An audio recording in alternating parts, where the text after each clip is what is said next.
cattle. Instead, she perfected the art of surviving on her own. Without the help of a pride, this lioness had to adapt. When she hunts, the combination of patience, power, and speed is spectacular.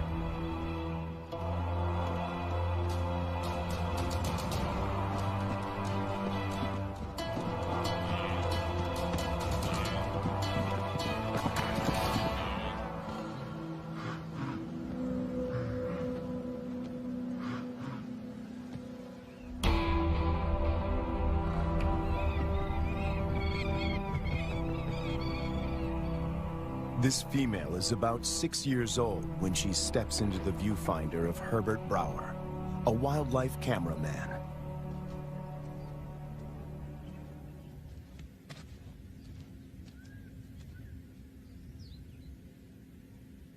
She'd been rarely seen, and if then only at a distance. But suddenly there she was, right in front of our eyes. Herbert is captivated by her and returns to the floodplains of Luar year after year.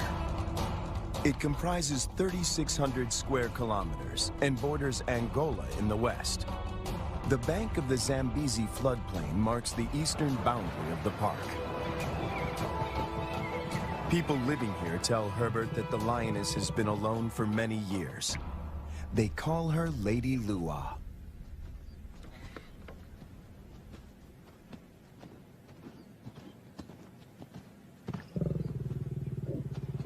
When she rolls for him, a bond develops between them that will have far-reaching consequences. There was one thing, though, that she could not overcome, and that was her isolation. It took me 3 years of filming here on the plains, though, to understand how lonely she really was. At night, she follows Herbert into his camp.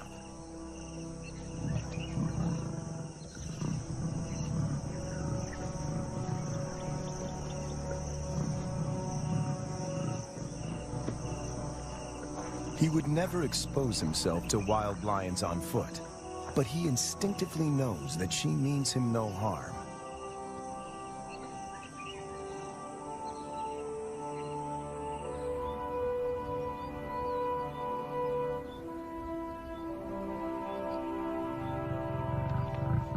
It is true that female lions can survive on their own, but they only thrive as members in a pride.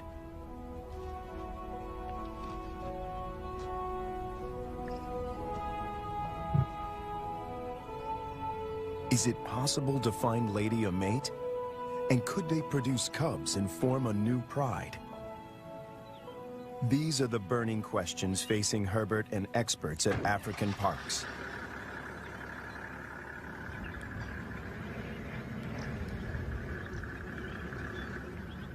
Craig Reed, a manager at African parks, and veterinarian Dr. Ian Parsons face a dilemma.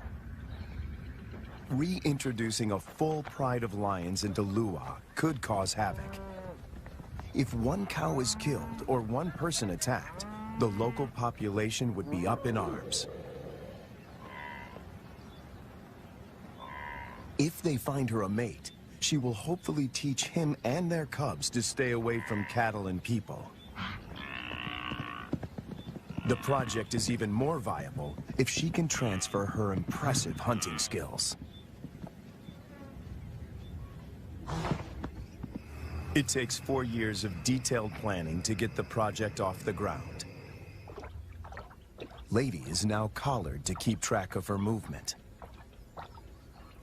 The average age of a lion in the wild is 16. She has about 6 years to produce a litter.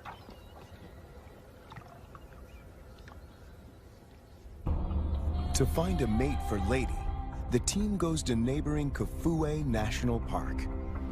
Audio recordings of lionesses lure the males.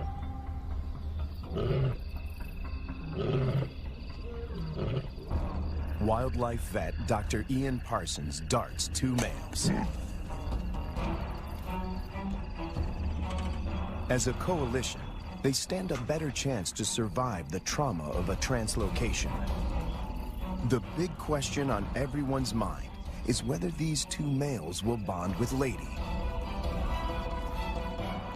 If they do bond with her, she might be able to teach them how to keep a low profile and avoid the villages.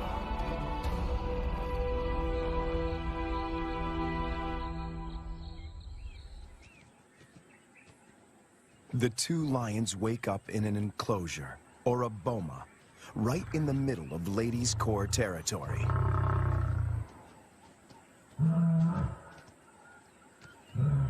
One of the males is 3 years old, the other a bit younger. Lady is almost 8 years their senior. The age gap is intentional. Older lions might not submit to Lady's authority. Hopefully, these youngsters will.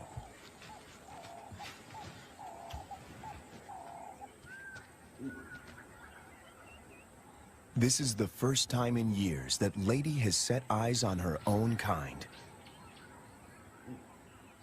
She keeps watch as the two males familiarize themselves with their new home. The first piece of the puzzle falls into place. But then, disaster strikes. On the 5th day in the boma, they escape. Finding themselves in a strange environment, they could take fright and bolt. To Herbert's relief, he finds them a few hundred meters from the enclosure. Lady's response is odd. She rolls to show them she is not a threat, but she doesn't approach them. The males are aware they are in her territory. Everything is new. It's going to take time to adjust.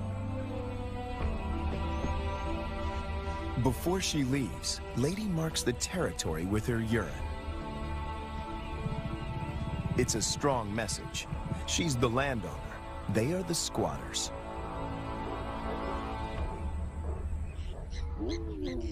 And then she leaves them.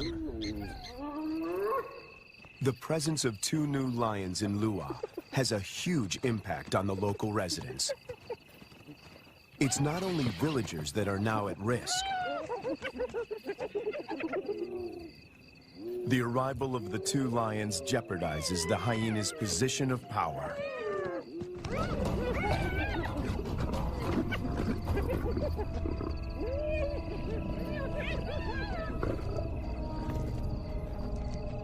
Together, they make a fearsome team.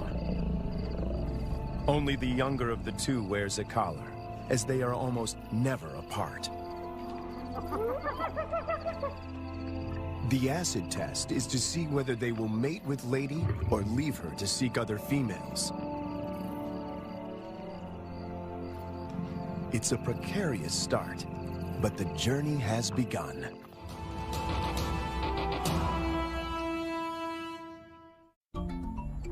Almost 3 years go by without incident.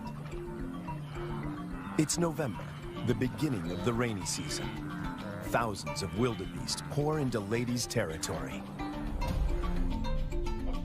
The males are hardly recognizable. They are now almost 6 years old, and their bodies are beefed up, their manes more pronounced. After all this time, they're still together and have bonded with Lady, who seems to be doing all the hunting.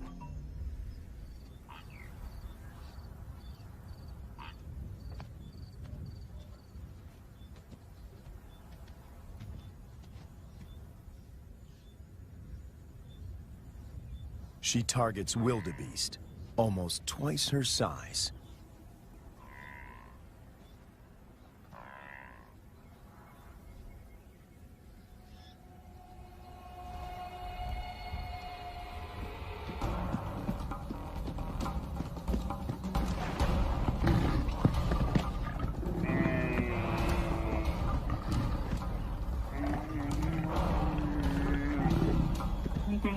With a powerful bite to the neck, she suffocates her quarry. It's all over in minutes. The meat from a small calf could keep her going for a few days, but she's not hunting only for herself.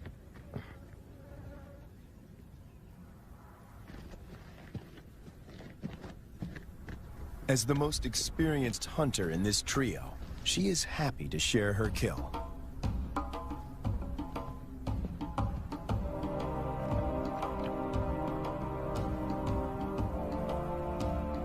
The fact that she allows the males to join her, and that they don't chase her off the carcass, is significant. Eating together is the first building block of a pride.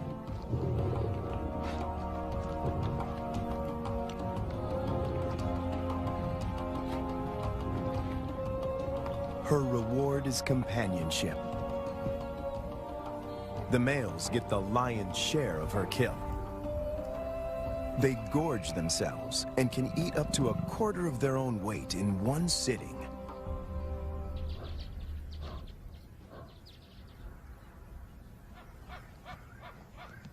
For the first time, Herbert sees the two males compete. It is the younger of the two brothers that emerges as the dominant male.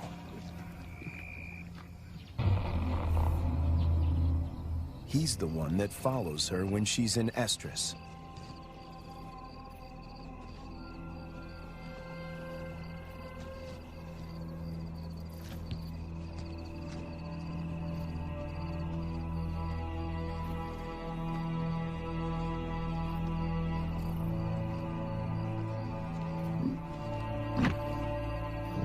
He grimaces, curling back his lips to expose an organ in the back of his mouth that picks up faint chemical pheromones. He can smell that she's in heat.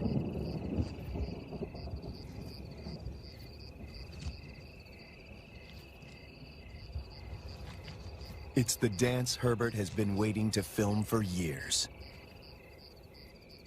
The brother watches from the sidelines,